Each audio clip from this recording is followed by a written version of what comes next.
உங்க கைகள்ல இருக்கிற அந்த சுட சுட காஃபியோ இல்ல இனிப்பான டீயோ அத கொஞ்சம் கற்பனை பண்ணி பாருங்க. அதோட சுவையும் வாசனையும் காலையில நமக்கு ஒரு அட்டகாசமான புத்துணர்ச்சியை தரும் இல்லையா?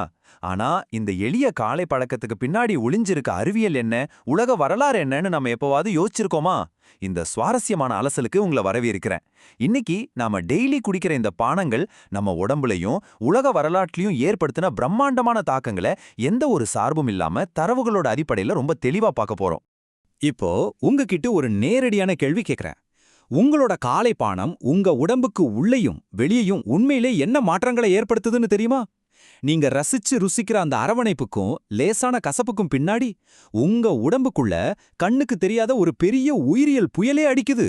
அதே மாதிரி பல நூற்றாண்டுகளா இந்த உலகத்தையே மாத்தி அமைச்ச வரலாற்று சக்திகளும் இதுக்குள்ள அடங்கியிருக்கு. இது சும்மா சாதாரண ஒரு பானம் கிடையாதுங்க. இது ஒரு மிகப்பெரிய அமைப்பு. சரி, நாம இப்போ நேரா விஷயத்துக்கு வருவோம். இந்த பிரம்மாண்டமான பயணத்துல நாம என்னென்ன பார்க்க போறோம்னா, சிறுநீரகத்தோட நுண்ணிய போர்க்களத்துல ஆரம்பிச்சு மன அழுத்தம், சர்க்கரையோட உலகளாவிய பயணம், தோட்டங்கள், நவீன கால சர்க்கரை பெருந்தொற்று, அப்புறம் நம்ம அன்றாட பழக்கங்களை எப்படி மீட்டெடுக்கலான்னு ஒரு முழுமையான அலசலை பார்க்க போறோம். முதல்ல சிறுநீரகத்தோட அந்த நுண்ணிய போர்க்களம், அதாவது கண்ணுக்கு தெரியாத அந்த உயிரியல் உலைகளை பத்தி பார்க்கலாம். பொதுவா நிறைய பேர் என்ன நினைச்சிட்டு இருக்காங்கன்னா, கிட்னிங்கிறது சும்மா ஒரு வாட்டர் ஃபில்டர்னு. ஆனா நிஜத்துல அது ஒவ்வொரு 60 செகண்டுக்கும் கிட்டத்தட்ட 1 லிட்டர் ரத்தத்தை ஹேண்டில் பண்ற ஒரு ஹை பிரஷர் பயாலஜிக்கல் ரியாக்டர். இந்த ஜிஎஃப்ஆர், அதாவது குளோமருலர் வடிகட்டுதல் விகிதம் அப்படிங்கிறது சும்மா தண்ணி வெளியே போறத குறிக்கிற நம்பர் கிடையாது.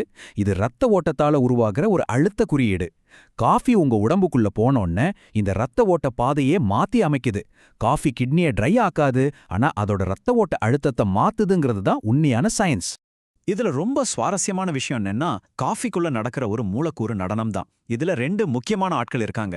ஒரு பக்கம் காஃபின், இவன் ஒரு தந்திரமான ஆள் மாதிரி உள்ள நுழைஞ்சு கிட்னியை பாதுகாக்கிற அடினோசின் அப்படிங்கிற கெமிக்கலை தடுத்து நிறுத்தி ரத்த நாளங்களை விரிவுபடுத்தி பிரஷரை டக்குன்னு ஏத்திடுவான். ஆனா இன்னொரு பக்கம் குளோரோஜெனிக் ஆசிட், அதாவது சிஜிஎன் ஒன்று இருக்கு பாருங்க. அது ஒரு சூப்பரான கவசம் மாதிரி செயல்பட்டு அந்த பிரஷர்னால ஏற்படுற டேமேஜ்ல இருந்து உங்க செல்களை பத்திரமா பாதுகாக்குது. அடுத்ததா மன அழுத்தம், தூக்கம், அப்புறம் நம்ம மரபியல், இந்த மறைக்கப்பட்ட மாறிகள் எப்படி வேலை செய்யுதுன்னு பார்க்கலாம். இது நான் உங்ககிட்டயே நேரடியாக கேட்கிறேன்.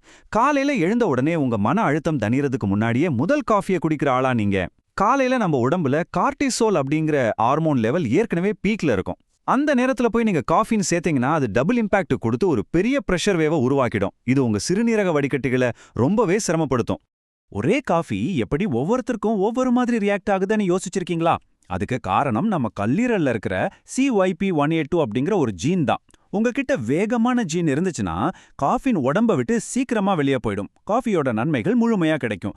ஆனா ஒருவேளை உங்களுக்கு மெதுவான ஜீன் இருந்துச்சுன்னா காஃபின் ரொம்ப நேரம் ரத்தத்திலேயே தங்கி பதட்டம், அமைதியின்மை, அப்புறம் தூக்கமின்மையை கொண்டு வரும். இதனால கிட்னி நைட் நேரத்துல தன்னைத்தானே சரி பண்ற வேலையும் கெட்டு போயிடும். இப்போ அந்த கசப்பான பீன்ஸ்லேருந்து கொஞ்சம் வெளியே வந்து இனிப்பான சர்க்கரை பக்கம் நம்ம கவனத்தை மாத்துவோம். சர்க்கரையோட உலகளாவிய பயணம் எப்படி இருந்துச்சுன்னு பார்க்கலாம். வரலாற்றை திரும்பி பார்த்தோம்னா, கரும்பு முதல்ல நியூ கினியாவில் தான் கண்டுபிடிக்கப்பட்டுச்சு.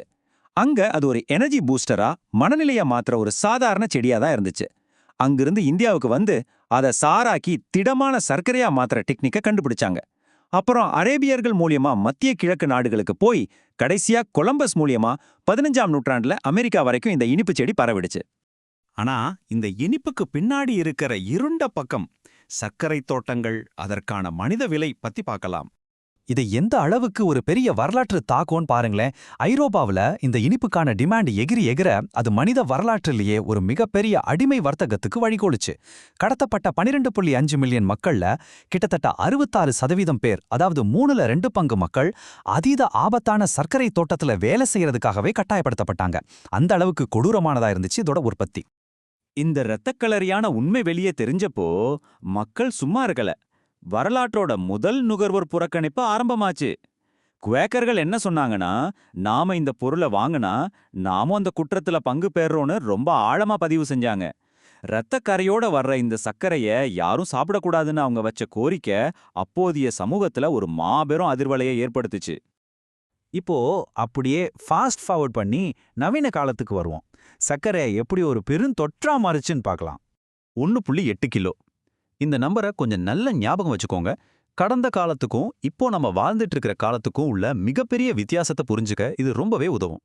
1850கள்ல பாத்தீங்கன்னா உலகத்துல ஒரு மனுஷன் ஒரு வருஷம் முழுக்க சாப்பிட்ட சராசரி சர்க்கரையோட அளவே வெறும் 1.8 கிலோ தான். ஆனா அப்படியே 2017 அமெரிக்கா கணக்குப்படி பாருங்க, ஒருத்தர் இதே 1.8 கிலோ சர்க்கரைய வெறும் 11 நாள்ல சாப்பிட்டு தீர்த்துறாரு. நினைச்சு பாருங்க இது எந்த அளவுக்கு ஒரு அபாயகரமான மாற்றம்னு. இந்த அதீத நுகர்வு தான் 1999ல உலக சுகாதார நிறுவனம் உடல் பருமனை ஒரு உலகளாவிய பெருந்தொற்றுன்னு அறிவிக்கவே காரணமா அமைஞ்சுது. இன்னைக்கு உலகளாவிய சந்தை எப்படி சர்க்கரைய நம்ம சாப்பாட்டுல ஒரு பொரியா மாத்தி வச்சிருக்குங்கிறது ரொம்பவே அதிர்ச்சியான விஷயம். கிட்டத்தட்ட கடைங்கள்ல விற்கிற எல்லா பேக்ட் ஃபுட்ஸ், சாஸ் வகைகள்ல சர்க்கரை மறைஞ்சிருக்கு. குறிப்பா குழந்தைங்களை டார்கெட் பண்ணி 70% சர்க்கரை இருக்கிற தானியங்கள் எல்லாம் மார்க்கெட் பண்றாங்க. 1950கள்ல கொழுப்பு தான் ஆபத்துன்னு தப்பான ஆராய்ச்சிகளை பரப்பி அந்த கொழுப்பை நீக்கின லைட் உணவுகள்ல டேஸ்டுக்காக சர்க்கரையை கொட்டி நம்மள ஒரு போதைக்கு அடிமையானவங்க மாதிரி மாத்திட்டாங்க. சரி, இதையெல்லாம் தாண்டி நம்ம அன்றாட பழக்கங்களை எப்படி மீட்டெடுக்கலாம், எப்படி ஒரு சிறந்த பானத்தை குடிக்கலாம்னு பார்க்கலாம். முக்கியமான விஷயம் என்னன்னா, நம்ம டெய்லி லைஃப்ல ஃபாலோ பண்ணக்கூடிய ஒரு 4 சிம்பிளான ஸ்டெப்ஸ் இருக்கு. 1, காலையில எழுந்த உடனே முதல்ல தண்ணி குடிச்சு உங்க சிறுநீரக நாளங்களை தயார்படுத்துங்க. 2, காலையில அந்த கார்டிசால் உச்சம் குறையிற வரைக்கும் வெயிட் பண்ணிட்டு அப்புறம் காஃபி குடிங்க. 3, தேவையில்லாத இன்சுலின் ஸ்பைக் வராம இருக்க இனிப்புகளை தவிர்த்துருங்க. 4, டோனி சோக்கோல் ஒன்லி மாதிரி நேர்மையான வர்த்தகத்துல, அதாவது ஃபேட் ட்ரேட்ல ஈடுபடுற கம்பெனி பொருட்களை வாங்கி உங்க நுகர்வை ரொம்ப பொறுப்பா மாத்திக்கோங்க. இதுல இன்னொரு சின்ன டிப் என்னன்னா, நீங்க காஃபியை எப்படி போடுறீங்கிறதும் முக்கியம். பேப்பர் ஃபில்டர் யூஸ் பண்ணி காஃபி போட்டிங்கன்னா அது காஃபிஸ்டோல் அப்படிங்கிற ஒரு கெமிக்கலை வடிகட்டிடும். இதனால உங்க கிட்னியும் பாதுகாப்பா இருக்கும், கொலஸ்ட்ரால் அளவும் கட்டுப்பாட்டுல இருக்கும். இப்ப நாம கடைசி கட்டத்துக்கு வந்துட்டோம். காஃபியோட மூலக்கூறு நடனத்துல ஆரம்பிச்சு சர்க்கரையோட வலிமிகுந்த உலக வரலாறு வரைக்கும் நிறைய விஷயங்களை நம்ம கவர் பண்ணியிருக்கோம். இப்போ உங்ககிட்ட என்னோட இறுதி கேள்வி இதெல்லாம். நாளைக்கு காலையில நீங்க குடிக்க போற அந்த முதல் கப்பை இந்த உயிரியலும் வரலாற்று உண்மைகளும் வழிநடத்த நீங்க அனுமதிப்பீங்களா? நம்ம அன்றாட பழக்கங்களை அறிவாற்றலோட அணுக இந்த தொகுப்பு உங்களுக்கு கண்டிப்பா ரொம்பவே பயனுள்ளதா இருந்திருக்கும்னு நம்புறேன்.